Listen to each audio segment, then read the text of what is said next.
Bismillahirrahmanirrahim. I am Professor Talat Khurshid, lecturer for your Pakistan Studies course HUM 111. Students, today is our 32nd lecture, and this would be as our final lecture. In this lecture, we would do a complete wrap-up session or review of what we have done so far. So what we would see, we would discuss what is Pakistan Studies, what is the need and purpose of teaching Pakistan Studies. Then we'll talk about what is states and its element. You know, this course is a compulsory course, and it's very important for graduate level students. So basically, when we talk of Pakistan Studies, if you recollect, if you remember, this is to study any aspect which is taking place, any event which is taking place in Pakistan or outside Pakistan, and its impact on Pakistan. How Pakistan should react, how Pakistan should behave, how Pakistan should respond to this situation. So when we talk of what is Pakistan Studies, it is a study of in-depth situation within Pakistan and outside Pakistan and its effect on Pakistan. Now the second question is, what is the need and what is the purpose of Pakistan Studies? Students, you are graduating students. You are students of the graduate class, and inshallah, very soon, after completing your education, you would be in a practical life situation. So in that sense, it should be very clear that you know the problems of Pakistan, the positive sides of Pakistan, the weaker sides of Pakistan, and the factor which can affect Pakistan, because then only you would be able to adapt a strategy or work in such a way that Pakistan, as I said, Pakistan is a place for success. Pakistan is a country which is a very important country as far as geopolitical situation is concerned. And now it is up to you people to make this country a beautiful country, make this country a successful country, and take this country to a new heights. We have done our job, and we have brought Pakistan to this level. Now it is up to you people, the youth of Pakistan, to take the lead and to proceed further for the betterment of this country, because ہماری پہچان, ہماری recognition Pakistan سے ہے. اگر پاکستان ہے تو ہم ہیں, اور خدا نہ خواستہ, اللہ نہ کرے, اللہ نہ کرے, اللہ نہ کرے, پاکستان کو کچھ ہوتا ہے تو ہماری کوئی عزت نہیں ہے, ہماری کوئی پہچان نہیں ہے, ہماری کوئی شناخت نہیں ہے, اور ہماری کوئی حیثیت نہیں ہے. تو یہ آپ پہ, مجھ پہ لازم ہے کہ ہم چیزوں کو انڈرسٹینڈ کریں, اپنی اکانومی کو دیکھیں, اپنی سوشل لائف کو دیکھیں, اپنی کلچر لائف کو دیکھیں, اپنی پولیٹیکل لائف کو دیکھیں, اپنی جغرافیکل لائف کو دیکھیں, اور ہم انڈرسٹینڈ کریں کہ پاکستان کے لیے کیا ضروری ہے اور کیسے پاکستان کو ہم جنت نظیر بنا سکتے ہیں, بہتر بنا سکتے ہیں, پراسپرس بنا سکتے ہیں, ڈیولپ بنا سکتے ہیں, اور ایڈوانس کنٹری بنا سکتے ہیں. Then, students, we talked of state, because when we talk of Pakistan, Pakistan basically ایک state ہے, اور میں نے بڑے تفصیل سے آپ سے ڈسکس کیا state کیا ہوتی ہے, اس کا کیا وجود ہے, اس کیسے وجود میں آئی, وہ کیا, اس کی ضرورت کیوں پیش آئی, اس کے فیکٹر کیا ہیں. مگر یہ ایک ایسی جگہ ہے جہاں جو کہ لوگوں کو ریکگنیشن دیتی ہے, تحفظ دیتی ہے, اور جس کی آگے جا کے ہم ڈسکس کریں گے کہ اس کے ایلیمنٹس کیا ہیں. اس کو کون سے عناصر ہیں جو ایک اسٹیٹ کو فارم کرتے ہیں یا ایک اسٹیٹ کے لیے لازم ہے. جب تک کہ یہ عناصر ان میں سے کوئی خدا نخواستہ کوئی عنصر مسنگ ہو یا نہ ہو تو وہ اسٹیٹ ایگزسٹ نہیں کرتی. آئیڈیا ہی ایگزسٹ کرتا ہوگا یا تصور ایگزسٹ کرتا ہے یا خیال ایگزسٹ کرتا ہے. اسٹیٹ کے لیے لازم ہے کہ وہ اس کے لیے اس کو ہونا ضروری ہے. تو اس میں جو ان کا ہم نے نام دیا ایلیمنٹس کہ ایلیمنٹس اسٹیٹ کے کیا ہیں، اور جب ہم ایلیمنٹس کو گننا شروع کرتے ہیں تو اس میں سب سے پہلے کہ اسٹیٹ کی ایک جغرافی ہونا ضروری ہے، کیوں اس کو فزیکلی ہونا ضروری ہے. اگر کوئی چیز فزیکلی نہیں ہے تو وہ اسٹیٹ نہیں ہے، وہ ایک وش ہے، وہ ایک تصور ہے، وہ ایک خیال ہے. جیسے کہ اگر آپ کو آئیڈیا ہوگا کہ ہم نے پڑھا ہے کہ 1930 کا جو الہ آباد کا ایڈریس تھا جس میں علامہ اقبال نے ایک تصور پیش کیا تھا پاکستان کا، اور وہ تصور کے جغرافی ابھی ڈیفائن نہیں تھی کہ اس کی جغرافی کیا ہوگی، اس کی لوکیشن کیا ہوگی. اور سملرلی 1940 کا جب ہمارا ریزولوشن تھا اس میں بھی ایک تصور تھا، اور پھر اس تصور کو جس وقت جغرافیکل شکل دلائی کہ جہاں میجورٹی مسلم میجورٹی ایریا ہے وہ پاکستان بنے گا. اور الحمدللہ پھر تو ہم نے ایلیمنٹس میں پہلا ایلیمنٹ جو دیکھا کہ اس کی جغرافی ہونی چاہیے اور اس کی باؤنڈریز ہونی چاہیے. پھر باؤنڈریز کی ہم نے ڈیفائن کیا کہ باؤنڈریز کیسی ہوتی ہیں، کون کون سی ہوتی ہیں، آرٹیفیشل ہوتی ہیں، نیچرل ہوتی ہیں، کریٹڈ ہوتی ہیں، ایگریڈ ہوتی ہیں. باؤنڈریز ہم نے ڈیفائن کی. پھر اس کے بعد ہم نے یہ طے کیا، ہم نے ڈسکس کیا کہ دوسرا ایلیمنٹ کیا ہے، لوگ. لوگ ہونا بڑا ضروری ہے. کوئی اسٹیٹ بغیر لوگوں کے ممکن نہیں ہے، اور کوئی اگر ایسی ہے کہ جغرافی ہے اور لوگ نہیں ہیں تو بیکار ہے. اسٹیٹ ایکچولی بنتی ہی لوگوں کے لیے ہے، اور اس کے وہ لوگوں کا ہونا، اور لوگوں کے لیے بھی ضروری ہے کہ وہ وہاں کے ہوں، وہ اس سے اپنی شناخت ڈرا کرتے ہوں، اپنی پہچان ڈرا کرتے ہوں. وہ اس کے پاپولیشن ہے، جیسے کہ ہماری شناخت پاکستان ہے اور ہم پاکستانی ہیں. تو آئیدر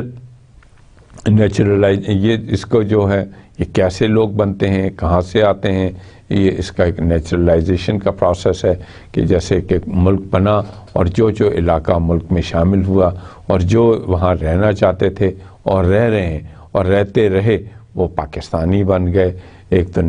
دوسرا تھرو مائگریشن ہے کہ لوگ نئے کنٹری بنتا ہے تو لوگ مائگریٹ کرتے ہیں، لوگ آتے ہیں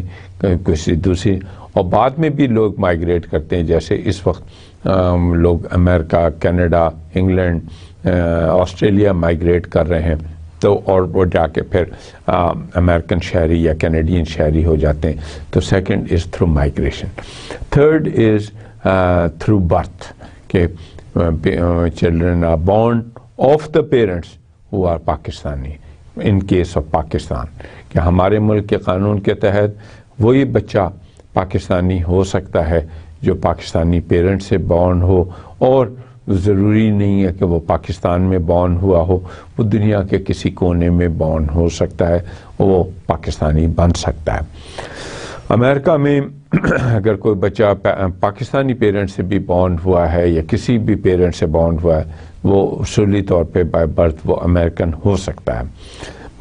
سملرلی امریکن کا بچہ کسی بھی کنٹری میں پیدا ہو وہ پھر بھی امریکن رہتا ہے. تو وہاں دونوں کنڈیشنز ہیں. ہمارے ہاں یہ کنڈیشن ہے کہ آپ ضروری نہیں ہے کہ کوئی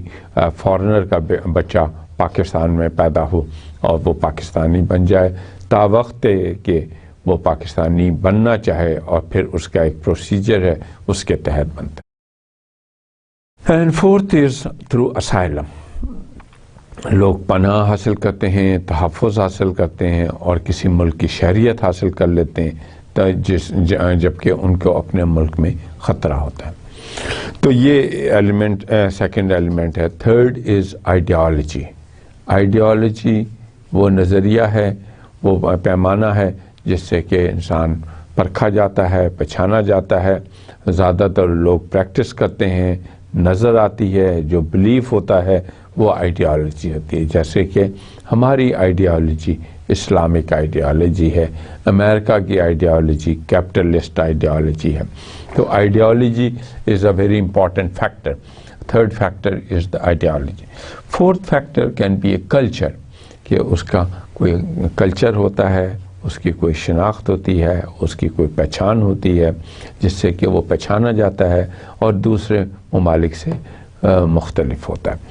نیکسٹ از لینگویج، کہ اس کنٹری کی کوئی لینگویج ہوتی ہے اور وہ اس سے پہچانی جاتی ہے. جیسے ہمارے ہاں ریجنل لینگویجز بہت ساری ہیں، مگر ہماری لارجلی اسپیکنگ ایک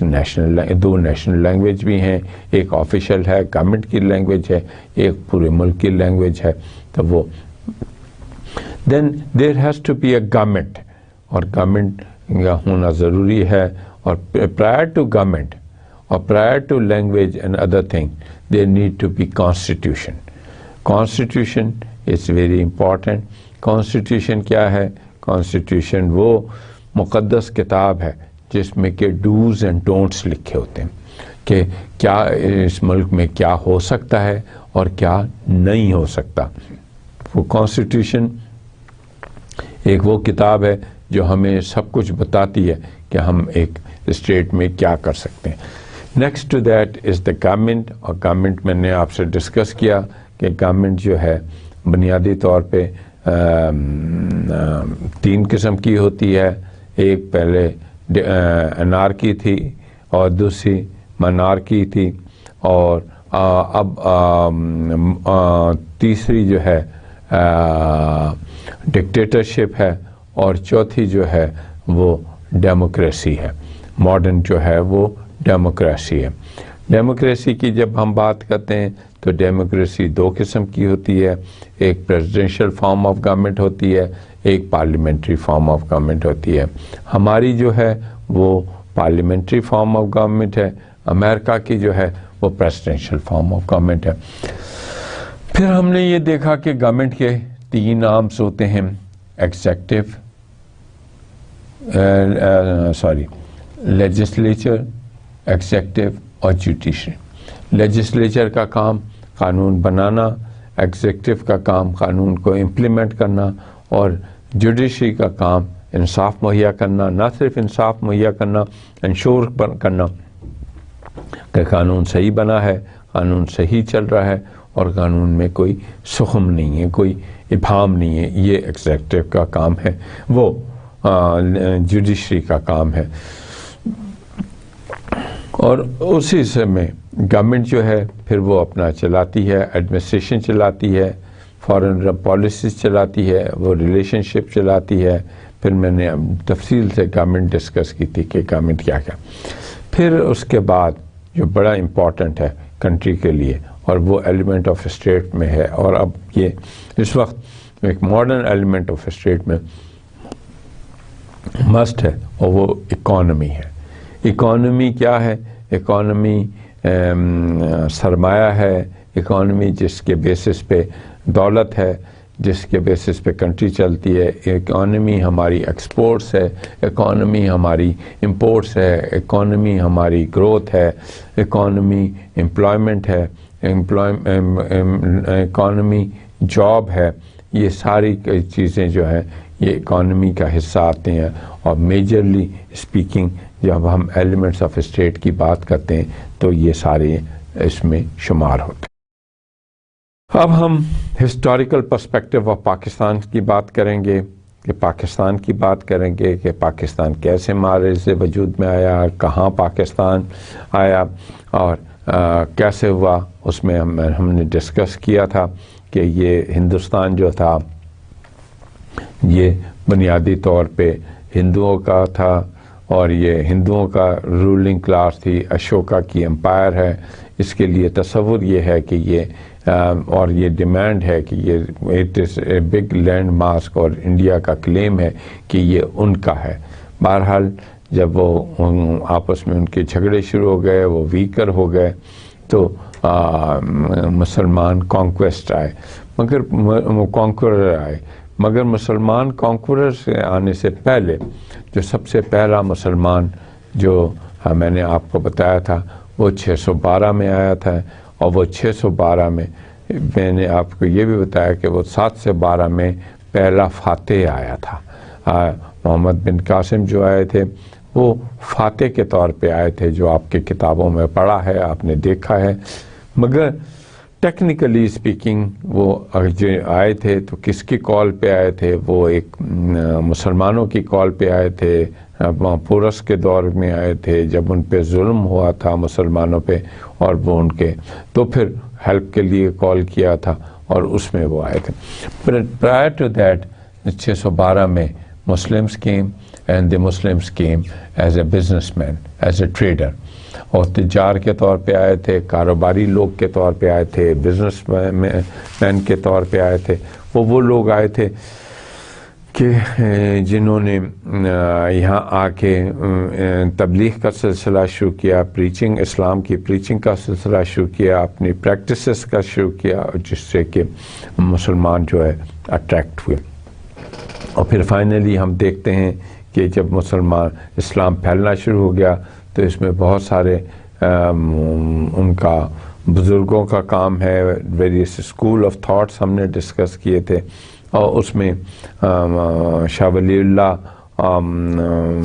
داتا صاحب اور ان سب کے کافی رول ہیں جو اسلام کے پھیلنے میں، اسلام کو انویٹیشن ایکسٹینڈ کرنے میں بڑا امپورٹنٹ رول ہے۔ پھر ہم دیکھتے ہیں کہ اسی ٹائم پہ اسلام جو ہے سینٹرل ایشیا میں پھیل رہا تھا، اور ہم یہ دیکھتے ہیں کہ تھرو افغانستان دا مغلز کیم، اور مغلز جو ہیں وہ آئے اور پھر وہ فائنلی یہاں سیٹل ہو گئے، اور پھر انہوں نے رول کرنا شروع کر دیا، اور پھر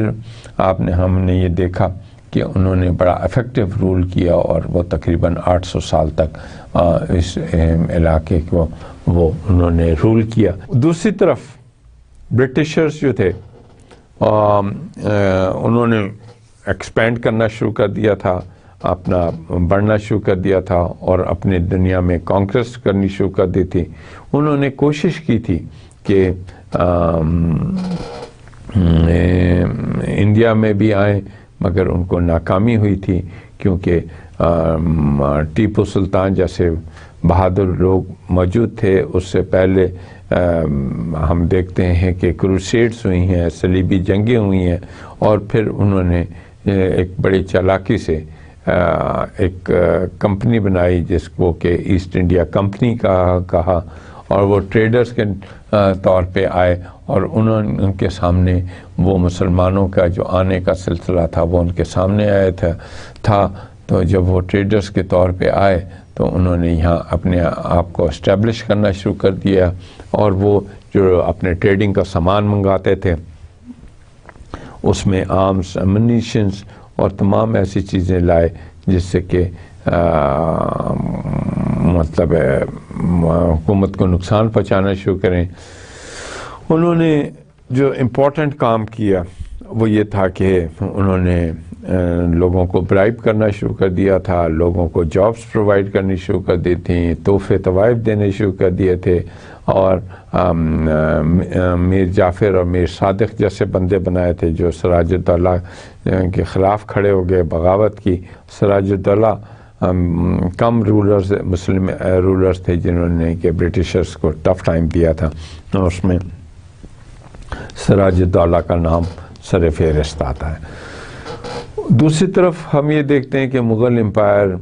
اتنی ٹوٹ پھوٹ ہو چکی تھی کہ وہ کافی ویک ہو چکی تھی، اسمالر یونٹس میں ڈیوائیڈ ہو گئی تھی، اور وہ جو ڈیوائیڈ ہو گئی تھی تو انگریزوں نے اس سے فائدہ اٹھایا، اور فائنلی 1857 میں انہوں نے وہ ٹیک اوور کر لیا۔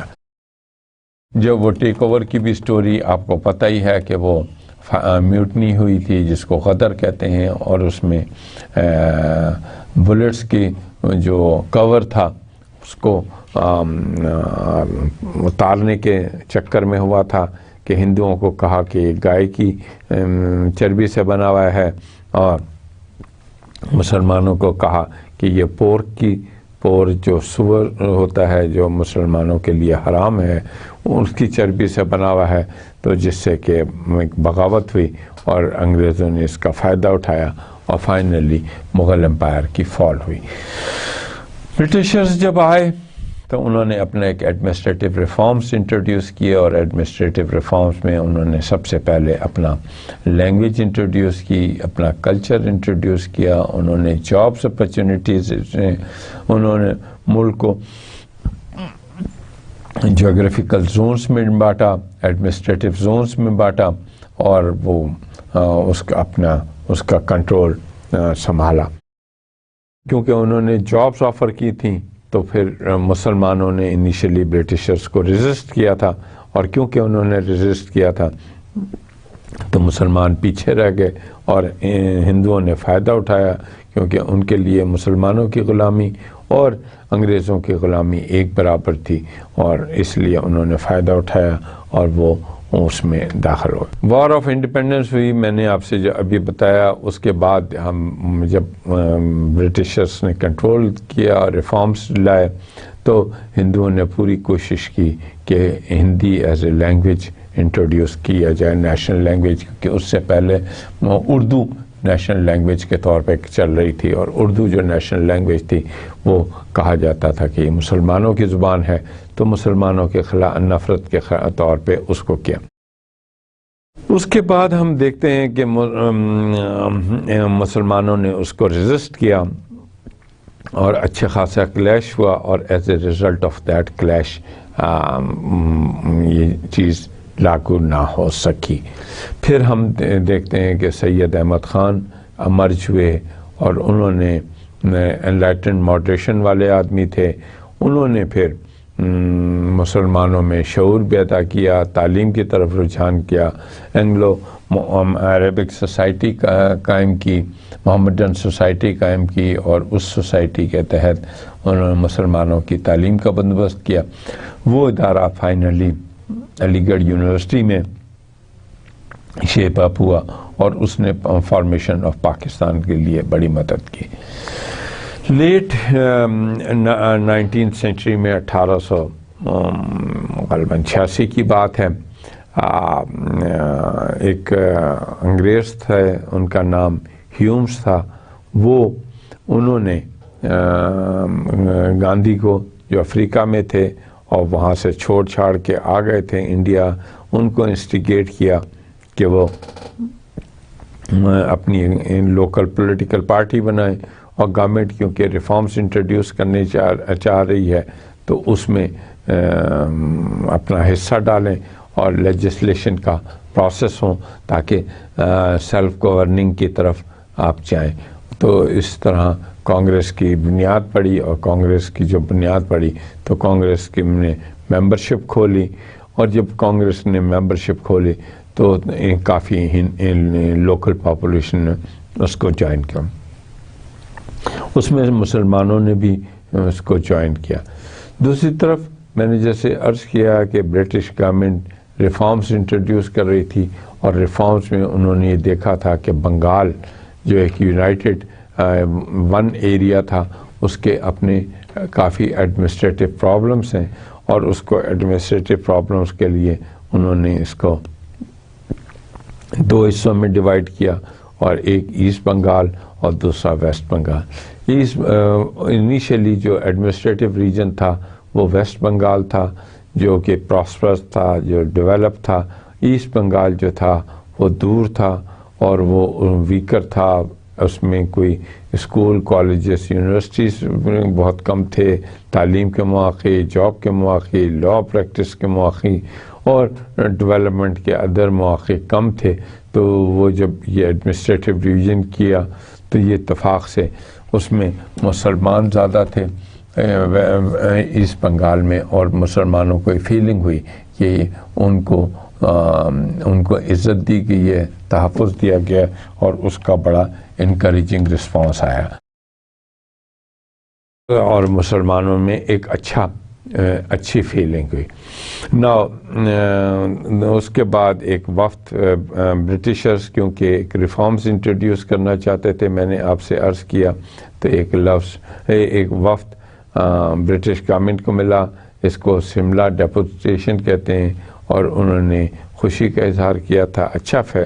کیا تھا. اور پھر کیونکہ انہوں نے کہا کہ اچھا آپ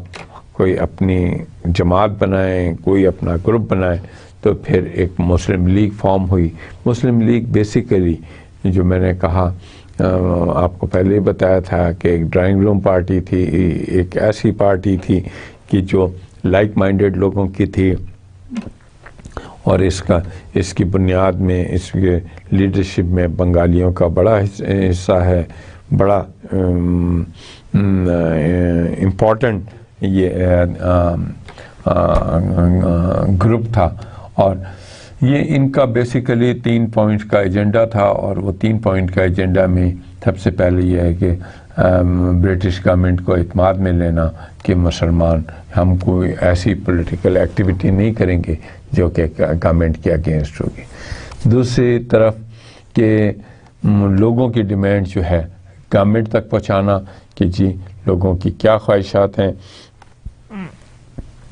لوگ کیا چاہتے ہیں, اور لوگوں کے لیے کیا کچھ ہونا چاہیے, مسلمان خاص طور سے کہ مسلمانوں کی بہتری کے لیے فلاح کے. اور اس میں آگے چل کے ہم دیکھتے ہیں کہ سیپریٹ الیکٹریٹ کی بات ہوئی,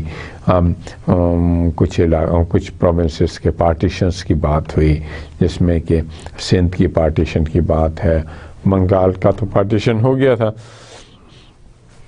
سندھ کی پارٹیشن کی بات ہے, اور ایسے مسائل ہیں جو مسلمانوں کے لیے اچھے ہیں, وہ ڈیمانڈس جو ہے. اور تیسرا کہ جو برٹش گورنمنٹ کچھ اقدامات کرتی ہے تو مسلمانوں میں اگر کوئی مس انڈرسٹینڈنگ ہے تو اسے ریموو کیا. تو اگر ٹو اسٹارٹ وتھ دیکھیں تو یہ مسلم لیگ ایک بڑی فرینڈلی پارٹی کے طور پہ امرج ہوئی تھی, ایک اچھے گروپ کے طور پہ امرج ہوئی تھی, اور گورنمنٹ کے کانفیڈنس بلڈنگ میں بڑے اس میں اب برٹشرز نے تہیہ کیا تھا کہ وہ انڈیا میں ریفارمز انٹروڈیوس کریں گے, انڈیا کو بہتر کریں گے, تو مانٹو مارلے ریفارمز کے طور پہ کہ جی کوئی نظام کیا جائے, گورنمنٹ کیا جائے. اس کے ساتھ ساتھ ہم دیکھتے ہیں کہ بنگال کو جو پارٹیشن ہوا تھا اس میں ہندوؤں کا بڑا سخت ریئیکشن تھا, اور انہوں نے اس کا بہت بھرپور مخالفت کی تھی, اور ان کو یہ فیلنگ ہوئی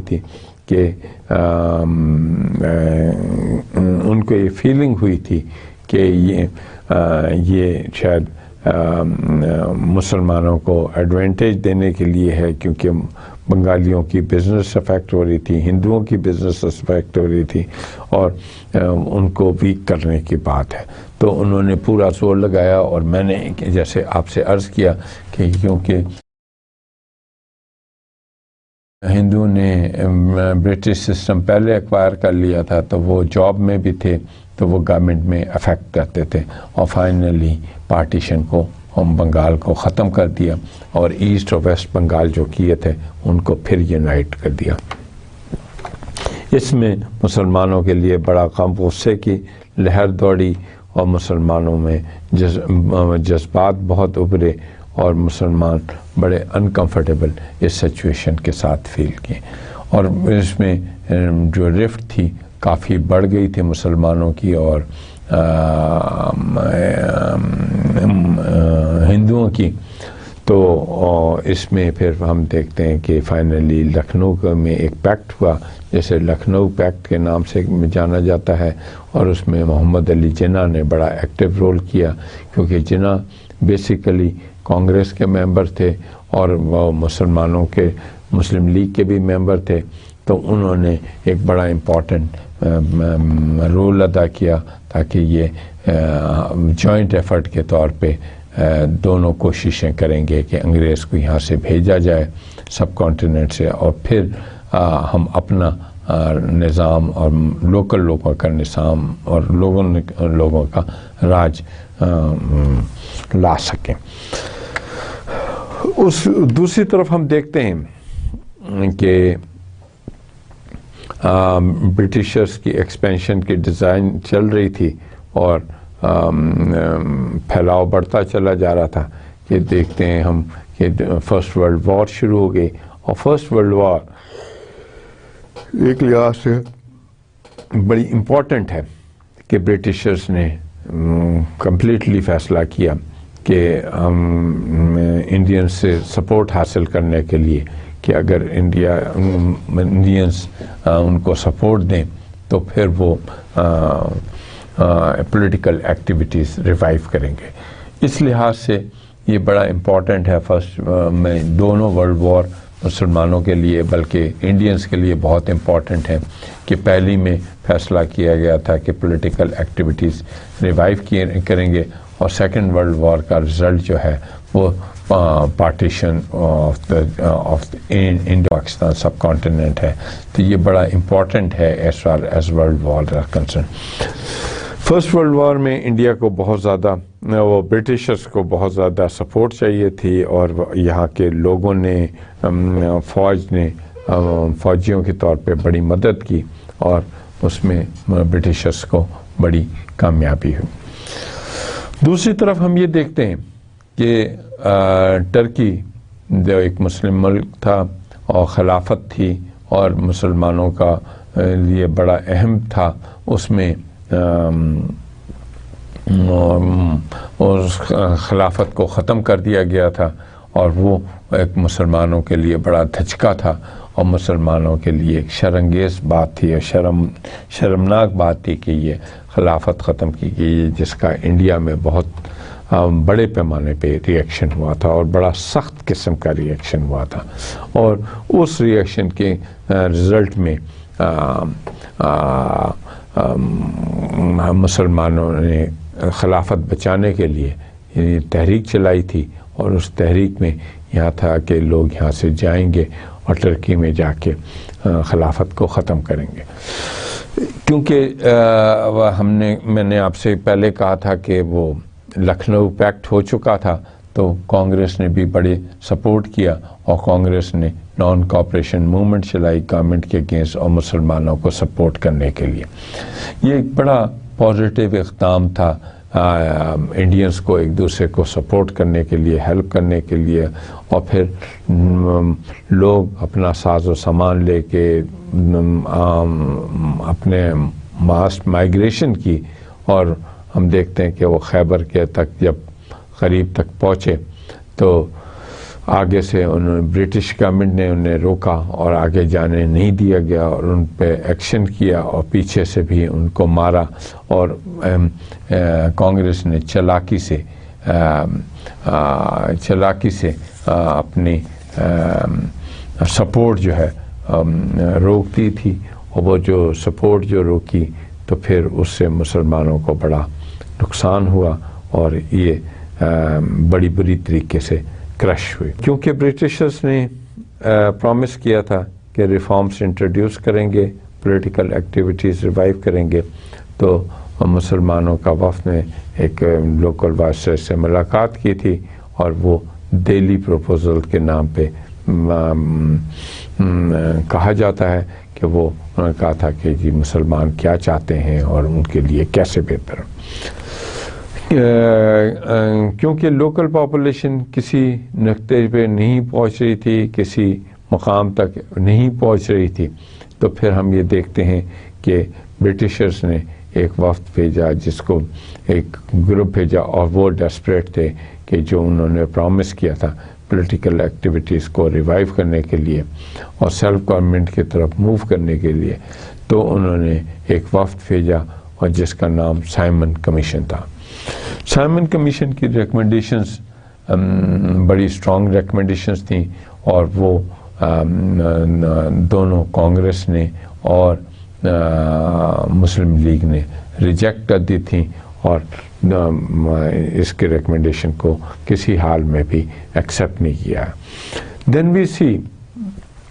فائنلی دا برٹشرز آسک کہ بھئی آپ اپنا پھر تجاویز لے کے آئیں. تو اس تجاویز کے سلسلے میں ہم نے یہ دیکھا کہ ایک گروپ بنایا گیا اور اس میں 7 ممبرز تھے, جس میں 2 مسلمان ممبر بھی تھے اور اس کو لیڈ کیا گیا تھا نہرو نے، اور یہ نہرو رپورٹ کے نام سے مشہور ہے۔ نہرو رپورٹ انڈو پاکستان کی تاریخ میں بڑی امپورٹنٹ ہے، اور بہت زیادہ اس کو اس لیے امپورٹنٹ ہے کہ اب فرسٹ ورلڈ وار ختم ہو گئی تھی، ایک پولیٹیکل اسٹرکچر ریوائیو کرنا تھا، اور اس پولیٹیکل اسٹرکچر کو کے لیے تجاویز تھیں، اور اگر ہم اس تجاویز کو غور سے دیکھیں اور پڑھیں تو وہ حد سے زیادہ باعث تھیں، اور مسلمانوں کے لیے کوئی فائدہ نہیں تھا، اور اس پہ 7 پوائنٹس تھے،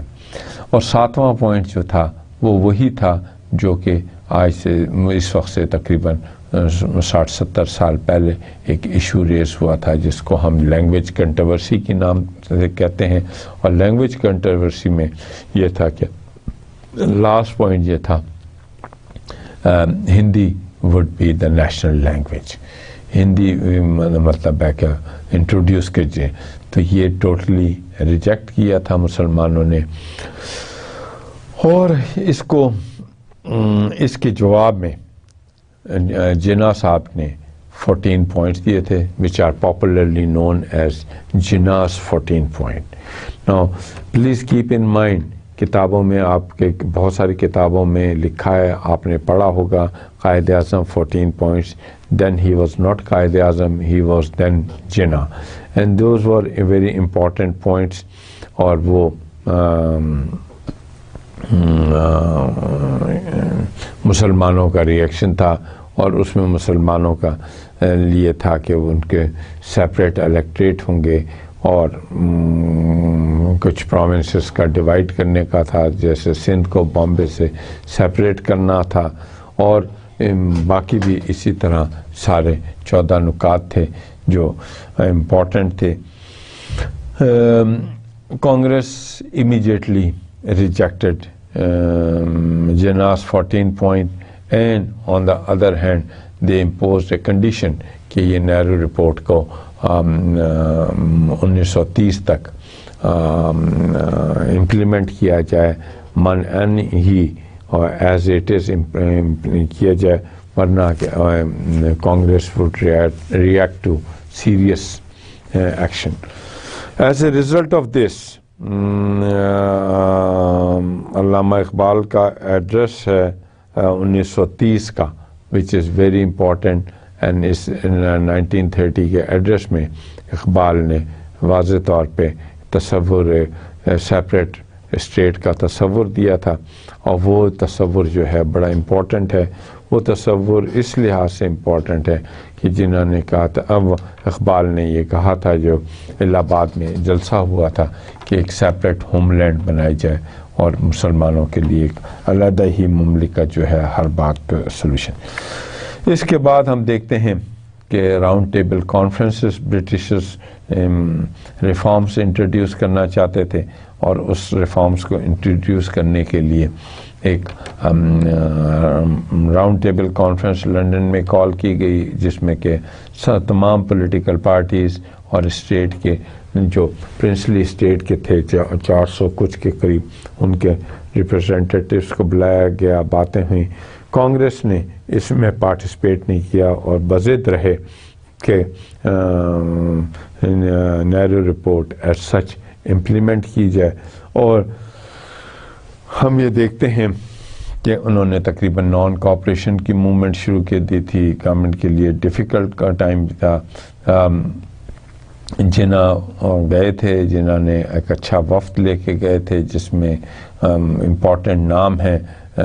جنہوں نے شرکت کی، اور وہاں 7 ایشوز پہ ڈسکشنز ہوئیں، اور بڑی اچھی ریکمنڈیشنز بنی، پروپوزلز بنی، بٹ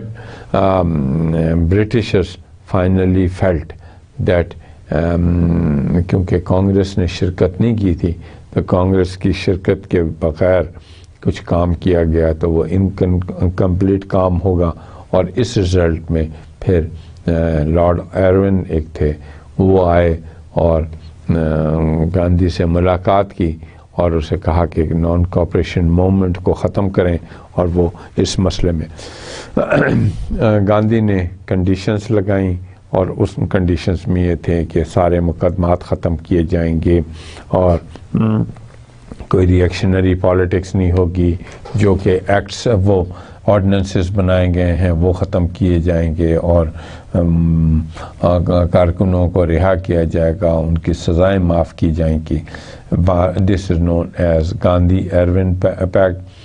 جب یہ ہو گیا تو پھر سیکنڈ راؤنڈ ٹیبل کانفرنس میں کانگریس نے شرکت کی، گاندھی نے شرکت کی، اور گاندھی نے اس میں سے بڑا ایگریسو ایٹیٹیوڈ شو کیا، اور انہوں نے یہ کہا کہ خالی اور خالی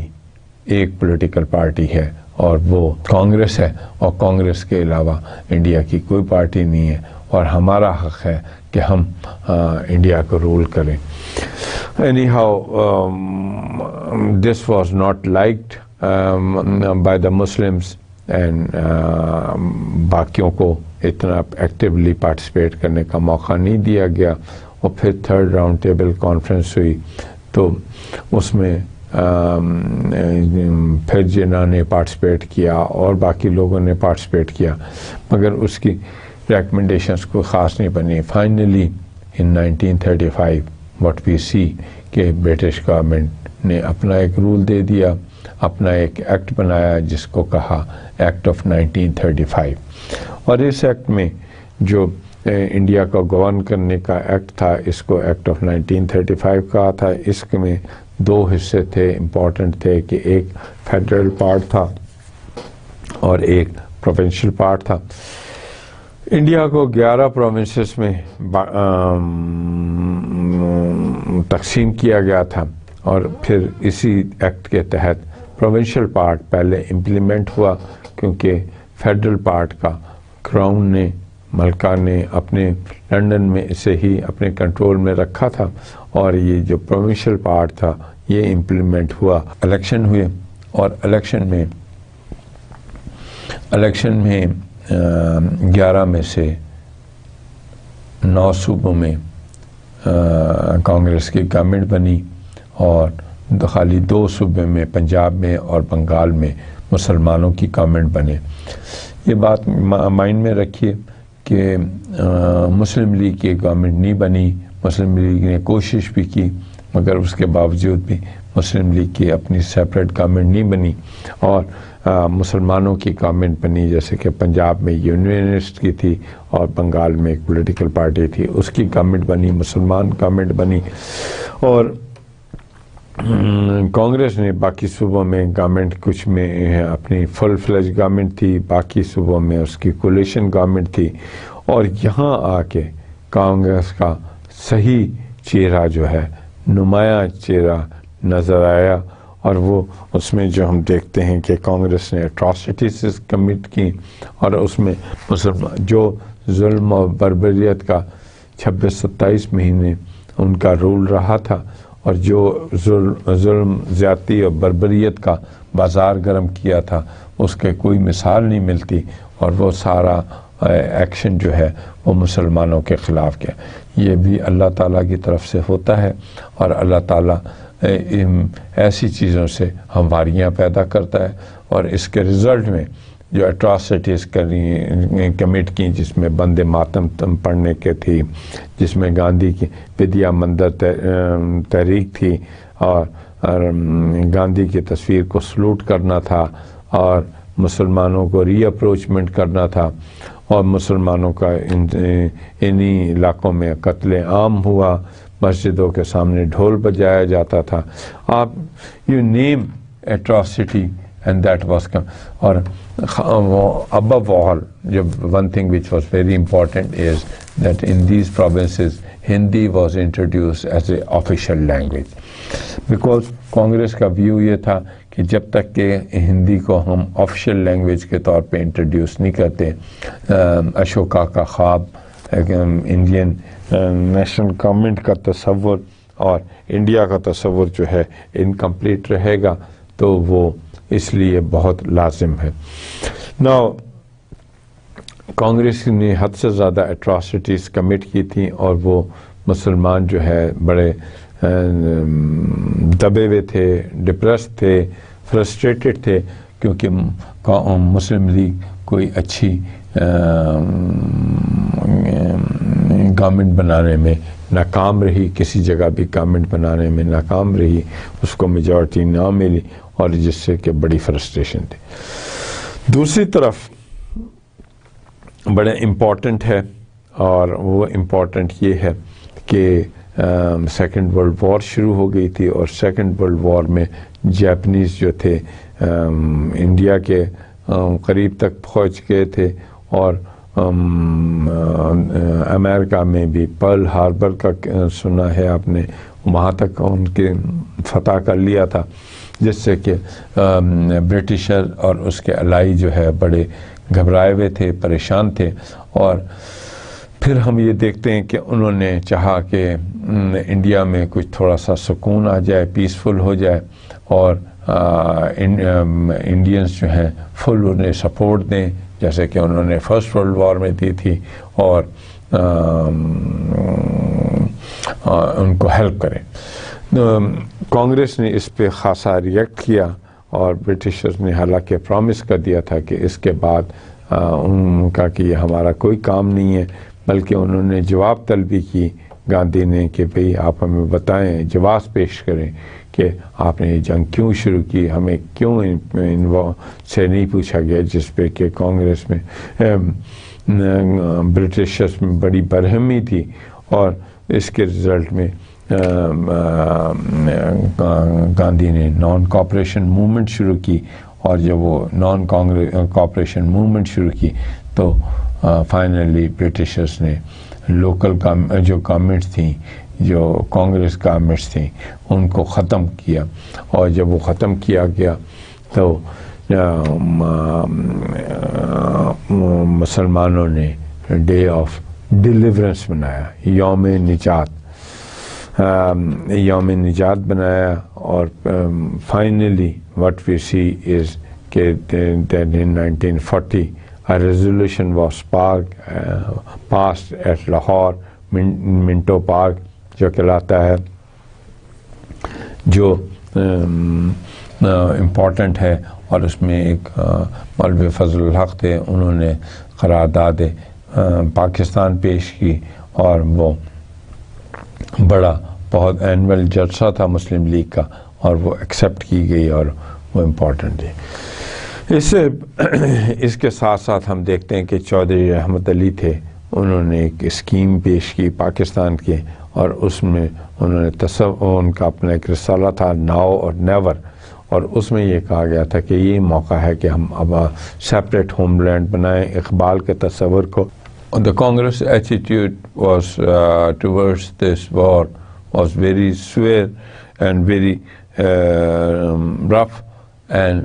finally they launched a Quit India movement, and with this the Britishers were very upset with this situation. پھر ہم دیکھتے ہیں کہ گاندھی جنا ٹاک ہوئیں، اور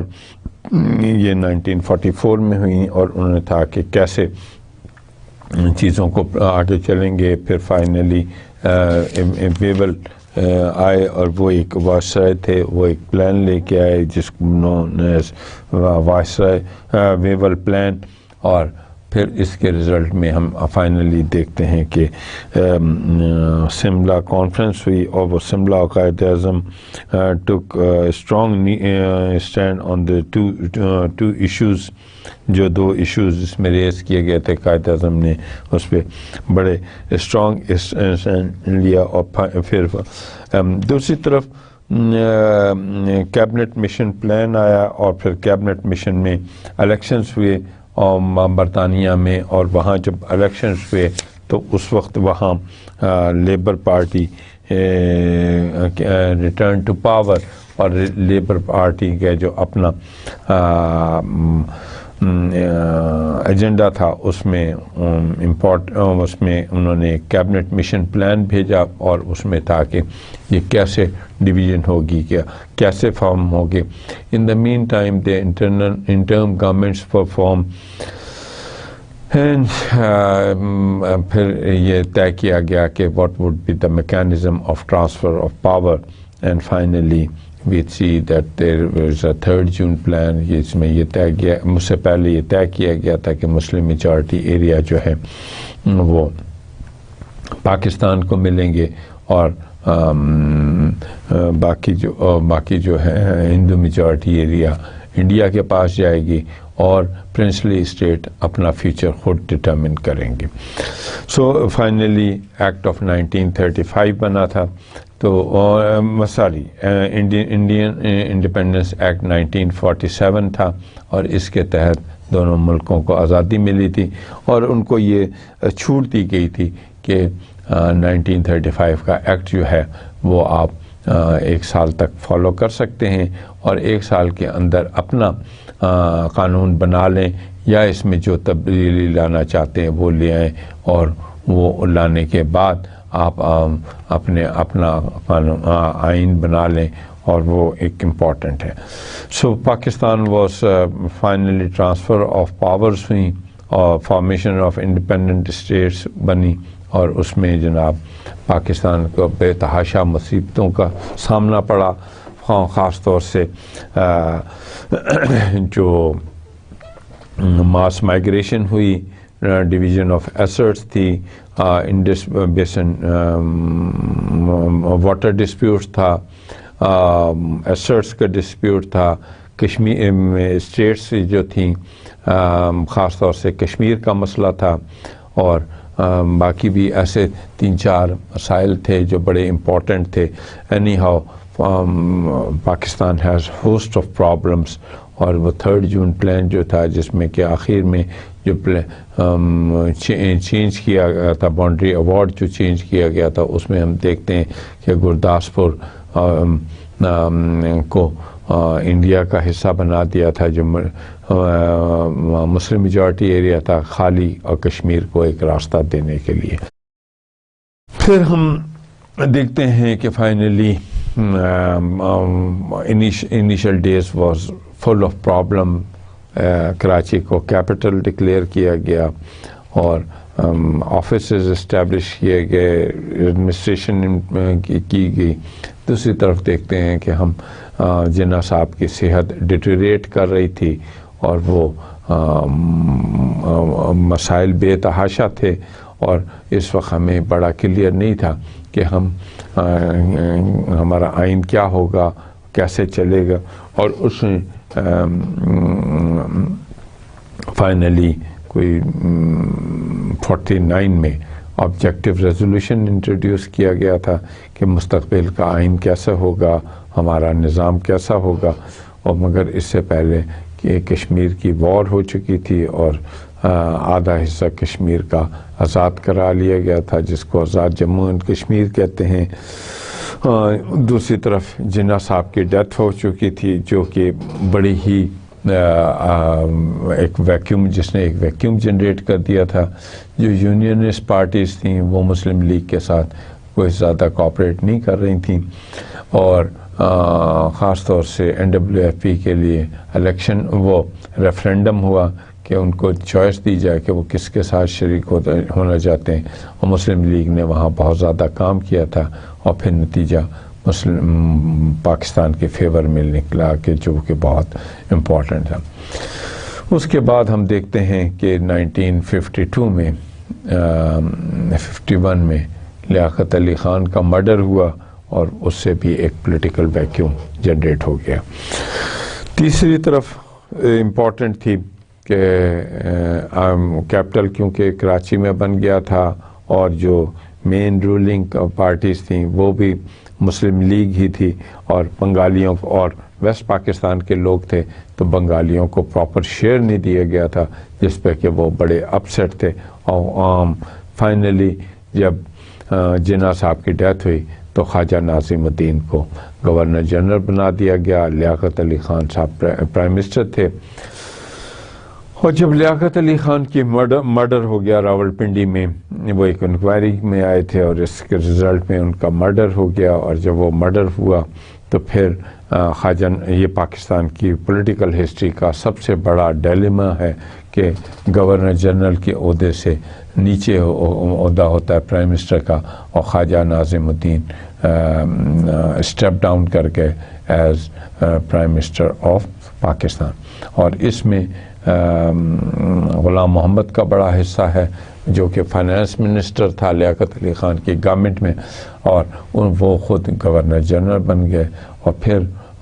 غلام محمد نے تمام وہ اقدامات کرائے کہ جس سے کہ جو بعد کی گورنمنٹس تھیں وہ اپسٹ رہیں، اور اس سے کانسٹیٹیوشنل ڈیولپمنٹ پروسیس بڑا افیکٹ ہوا، اور ہم دیکھتے ہیں کہ over a period of time بڑی کوئک سکسیشنز میں گورنمنٹس کی چینج ہوتی ہے، وہ پاکستان کے لیے بڑا نقصان دہ ثابت ہوئی۔ فائنلی وی سی کہ in 1956 a parliamentary form of constitution was passed in Pakistan، اور وہ which is known as democratic parliamentary form of constitution of 1956۔ Constitution ابھی پاس ہوا تھا، اور فائنلی گورنر جنرل کا عہدہ ختم کر کے پریزیڈنٹ کا عہدہ بنا دیا گیا تھا، اور پرائم منسٹر کا تو سکندر مرزا پہلے پریزیڈنٹ بنے تھے پاکستان کے، اور تھوڑی ہی دیر میں چیزیں جو تھی خراب چل رہی تھیں، اور فائنلی ایوب خان ٹوک اوور ایز مارشل لا لگا دیا، اور 1958 کا مارشل لا لگانے کے بعد ایوب خان نے کانسٹیٹیوشن کو ایبریگیٹ کر دیا، اور ایبریگیٹ کرنے کے بعد کانسٹیٹیوشن کو ریفارمز انٹروڈیوس کی، اور نیا ایک کانسٹیٹیوشن لائے جو کہ 1962 کا کانسٹیٹیوشن تھا، اور اس کانسٹیٹیوشن کے وہ امریکن پیٹرن پہ تھا، پریزیڈنشل فارم آف گورنمنٹ کا تھا، اور پھر اپنے آپ کو صدر بنوا لیا۔ اور پھر اس کے بعد ہم دیکھتے ہیں کہ 1965 میں الیکشن کروایا، اور 64-65 میں الیکشن کروایا، اور وہ پہلی دفعہ فاطمہ جناح ایک جوائنٹ کینڈیڈیٹ اپوزیشن کی طرف سے کھڑی ہوئی تھیں پریزیڈنشل شپ کے لیے، کیونکہ ایوب خان نے الیکٹرل کالج بنایا تھا، بیسک ڈیموکریسی کا سسٹم بنایا تھا۔ ایوب خان کی ریفارمز کی بات کی جائے تو ایوب خان نے ایگریکلچر ریفارمز کی تھیں، ایجوکیشن ریفارم کی تھیں، انڈسٹریل ریفارم کی تھیں۔ ایوب خان کے ہی دور میں ہم دیکھتے ہیں انڈس بیسن ٹریٹی ہوا تھا، ایوب خان کے دور میں ڈیولپمنٹ ورک کافی ہوا، اور وہ خاصا ایجوکیشن کو بھی بہتر بنایا گیا، اور بہت سارے تعلیمی بورڈز اسٹیبلش کیے گئے، ٹیکسٹ بک بورڈز اسٹیبلش کیے گئے۔ تو یہ جو الیکشن ہوا، الیکشن میں ریگنگ کی گئی، اور بے نظیر فاطمہ جناح کو ہروا دیا گیا۔ اس کے ساتھ ساتھ انڈیا کے ساتھ ہماری ٹینشن گرو ہو رہی تھی۔ اس سے پہلے ہم دیکھتے ہیں کہ ہمارے ہاں ملی مارشل لا پہلے بھی لگ چکا تھا، ایک لاہور میں، اور ایک ختم نبوت تحریک بھی تھی قادیانیوں کے ساتھ چلی تھی، جس کا کہ ایک نیگیٹو ریئیکشن تھا۔ 1965 میں انڈیا کے ساتھ وار ہوئی ہے سپٹمبر میں، اور وہ وار جو ہے اس میں پاکستان نے انڈیا کو بھرپور شکست دی، اور بڑی کامیابی ہوئی، اور وہ اس میں پھر رشیا نے، جو سوویت یونین تھا، اس نے کال کیا تھا، اور وہ ایک جگہ ایگریمنٹ ہوا تھا جس کا نام تاشقند ہے، which is known as Tashkent agreement. اور اس تاشقند ایگریمنٹ میں یہ تھا کہ جو ہم نے بھی گراؤنڈ پہ جیتا تھا، ٹیبل پہ تقریباً ہم نے ہار دیا۔ ذوالفقار علی بھٹو ایوب خان کے فارن منسٹر تھے، انہوں نے اس چیز کو بہت اپوز کیا تھا، اور وہ اس سے اپسٹ تھے، اور انہوں نے ایوب کی گورنمنٹ سے ریزائن کر دیا تھا، اور پھر وہ اپنی پولیٹیکل پارٹی بنا لی جس کا نام پاکستان پیپلز پارٹی ہے، اور وہ پولیٹیکل ایکٹیویٹیز ایوب خان نے اس کے برعکس شیخ مجیب جو تھے وہ انہوں نے خاص ایک اگرتلہ سازش کیس میں انوالو تھے، اور ان کو پھانسی کا سزا ہو گئی تھی، اور ابھی پھانسی ہوئی کہ امپلیمنٹ نہیں ہوئی تھی، اور جیل میں ہی تھے، اور بھٹو نے اس سچویشن کو ایکسپلائٹ کیا اور ان کو ریلیز کرایا، اور پھر جب وہ ریلیز کرایا ایوب خان کو ڈیکیڈ آف پروگریس منایا تھا، اور وہ ڈیکیڈ آف پروگریس میں الٹا پڑا، اور فائنلی لوگوں کے اپرائزنگ شروع ہو گئی، اور اپرائزنگ کو ایوب خان ریزسٹ نہیں کر سکے، اور انہوں نے اقتدار یحییٰ خان کو منتقل کر دیا. Yahya Khan martial law administrator بن گئے اور انہوں نے 62 کا کانسٹیٹیوشن ختم کر دیا. اور جب 62 کا کانسٹیٹیوشن ختم کر دیا تو ملک ایک مارشل لا آرڈر کے تحت چلنے شروع ہو گیا، اور اس کے تحت 1970 میں الیکشن کرائے گئے جو پاکستان کی تاریخ میں سب سے فری فیئر الیکشن کہے جاتے ہیں اور بڑے ٹرانسپیرنٹ الیکشن ہیں. اور جب اس میں الیکشن کے رزلٹ میں ایسٹ پاکستان میں شیخ مجیب الرحمان کو تقریباً 99.9% سیٹیں حاصل ہوئیں. 2 سیٹوں کے علاوہ سب سیٹیں شیخ مجیب الرحمان کو ملیں، ویئرز پیپلز پارٹی کو تقریباً ویسٹ پاکستان میں جو کم سیٹیں تھیں آبادی کے لحاظ سے اس میں سے 80+ سیٹیں ملیں، مگر پیپلز پارٹی انڈیپینڈنٹلی گورنمنٹ نہیں فارم کر سکتی تھی. بھٹو بہت چاہتے تھے کہ وہ گورنمنٹ کا حصہ بنے، مگر شیخ مجیب الرحمان نے کوآپریٹ نہیں کیا. حالانکہ بھٹو نے شیخ مجیب الرحمان کو ریلیز کرانے میں بڑا امپورٹنٹ رول ادا کیا تھا. اور فائنلی شیخ مجیب الرحمان کا 6 پوائنٹ ایجنڈا تھا جو خاصا اینٹی پاکستان تھا اور اینٹی فیڈریشن تھا، تو وہ کسی طرح مانا نہیں گیا اور فائنلی اوتھ ٹیکنگ نہیں ہو سکی اور وہ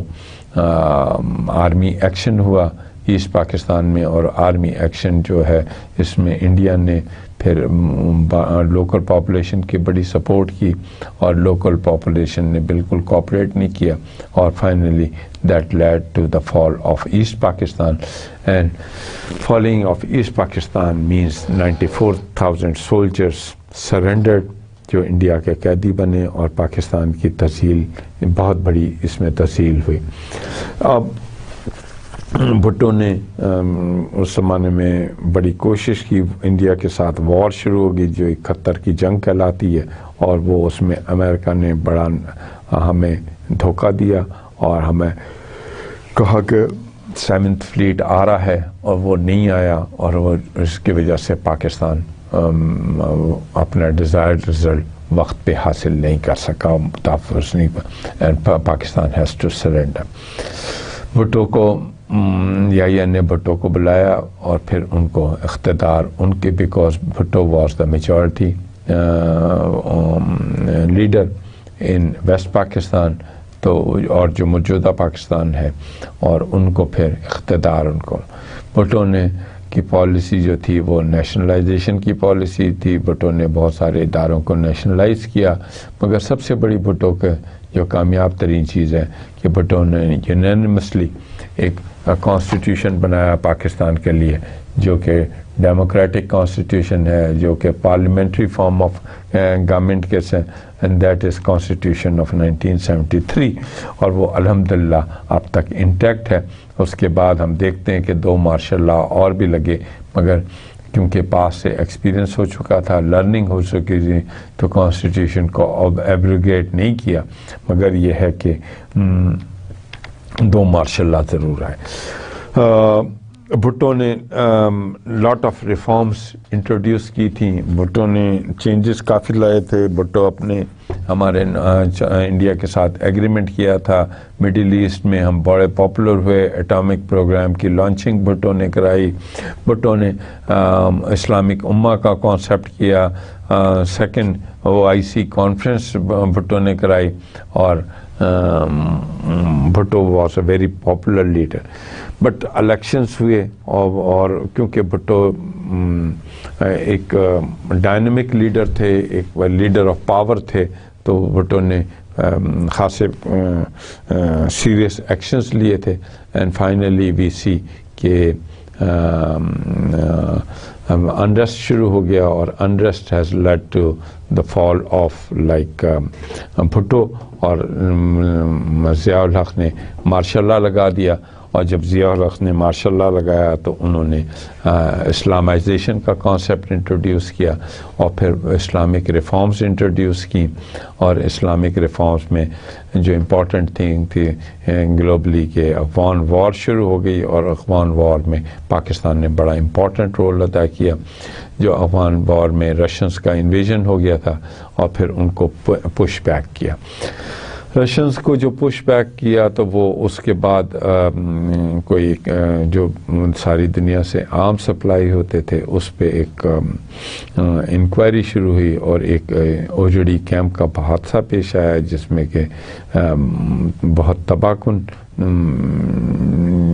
سچویشن ڈیولپ ہوئی تھی. اور اس کے بعد ہم دیکھتے ہیں کہ ضیاء الحق کا بہاولپور میں پلین کا بلاسٹ ہو گیا تھا، اور اس میں درمیان میں ضیاء الحق نے الیکشن کروائے تھے. بیسیکلی ضیاء الحق 90 دن کے لیے آئے تھے اور انہوں نے پھر بیچ میں الیکشن کروائے تھے اور نان پارٹی بیسس پہ، اور اس پارٹی بیسس پہ جنیجو کی گورنمنٹ بنی تھی جو کہ اوجڑی کیمپ کے انسیڈنٹس کی انکوائری کرانا چاہتے تھے، اور ضیاء الحق نے انہیں ڈیزالو کر دیا تھا. بے نظیر باہر چلی گئی تھیں، وہ واپس آئیں اور پھر وہ انہوں نے الیکشن لڑا اور سول ڈیموکریٹک گورنمنٹ بنی. اور سول ڈیموکریٹک گورنمنٹ وہ 80s لیٹ 80s کا اور 90s کا پیریڈ جو ہے بے نظیر اور نواز شریف دو مسلم لیگ اور پیپلز پارٹی کی گورنمنٹس بنتی رہیں، مشترکہ گورنمنٹس بنتی رہیں، اور آپس میں ایک دوسرے کے 2-2 سال چلے اور بڑے کوئی اچھے نتائج نہ نکلے. اس کے بعد مشرف جو آرمی چیف تھے، جنرل تھے، انہوں نے ٹیک اوور کر لیا تھا. شکر ہے انہوں نے کانسٹیٹیوشن فنش نہیں کیا، اور پھر انہوں نے ادھر ہم دیکھتے ہیں کہ دنیا میں ورلڈ ٹریڈ سینٹر کا مسئلہ ہوا، اور پھر وار آن ٹیرر شروع ہو گئی، پھر افغانستان کا پرابلم شروع ہو گئے، اور اسامہ بن لادن کا ایشو شروع ہو گیا، اور پھر فائنلی وی سی کے پرابلمس ایگریویٹ کرتے گئے. اور مشرف نے بہت اچھے اقدامات بھی کیے تھے، مگر جو ورسٹ تھنگ کی انہوں نے جوڈیشری کے ساتھ پنگا لے لیا تھا، جوڈیشری کے ساتھ انوالو ہو گئے تھے، اور پھر ایک پرابلمس جنریٹ ہو گیا تھا تو ملی مارشل لاء بھی لگایا تھا، اور پھر جو پولیٹیکل لیڈر ایکسائل میں تھے ان کے ساتھ ایگریمنٹ ہوا تھا، اور جس کو NRO کہلاتا ہے، اور پھر NRO کی بیسس پہ سول ڈیموکریٹک گورنمنٹ ریسٹور ہوئی، اور اب الیکشن ہوئے اور جو موجودہ گورنمنٹ آئی، اور اس نے ماشاءاللہ اب اپنے تقریباً 5 سال پورے کر لیے. یہ تو ہماری ہسٹوریکل اور پولیٹیکل ہسٹری ہے. ادر لا میکنگ پروسیس ہمارے ہاں پارلیمنٹ ہے، اور ہمارے ہاں لیجسلیشن ہوتی ہے. نیشنل اسمبلی میں لا پاس ہوتا ہے، پھر وہ جاتا ہے سینٹ میں، اور پھر سینٹ سے پاس ہوتا ہے، پھر پریزیڈنٹ کے پاس جاتا ہے تو وہ ایکسیپٹ ہو جاتا ہے. اگر نیشنل اسمبلی سیشن میں نہ ہو تو پریزیڈنٹ لا جاری کر سکتے ہیں جن کو آرڈیننس کہلاتا ہے،